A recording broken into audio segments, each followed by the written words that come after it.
Ассаламу алейкум, дорогие мои братья и сестры, уважаемые мои подписчики. Я представляю вам очередного нарнийского псевдоисторика горе-блогера Изю. Этот горе-блогер Кулумбиков Дмитрий, осетин по отцу, переехав в Грузию чудесным образом стал вдруг грузином, мать грузинка по словам самого сказочника, и теперь с именем Диметрий Кулубикашвили рассказывает якобы историю. Так вот, этот нарнийский балабол решил заняться историей, заодно стравливая между собой кавказские нации. Но вот что странно, этот Изя, потому что он нацию выбирал по материнской стороне, решил всем рассказать нашу Нохчи историю. Не просто историю, а древнюю грузинскую историю. Например, о взаимоотношениях братьев-соседей Нохчи, чеченцев и гюржи, грузин, или кто древнее и ближе к грузинам и так далее. Возможно, нам бы не было дела, если бы он не затрагивал наш Нохчи народ и нашу историю. Однако Кулумбиков, видать, получил четкое указание, предположение, что говорить. Ну что, Кулумбиков, мне разницы нет у кого опускать и опровергать. Я предоставил тебе лишь 3 источника, все они этнические грузины в отличие от тебя.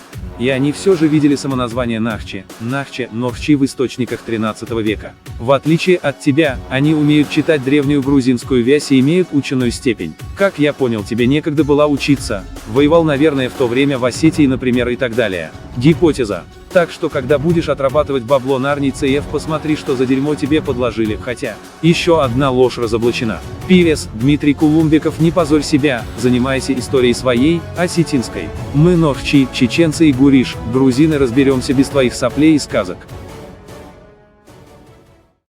В грузинской истории нигде до 17 веков, до 18 веков, до 19 веков нигде в ранних летописях не упоминаются само название на родном слово Нохчи. Хорошая шутка.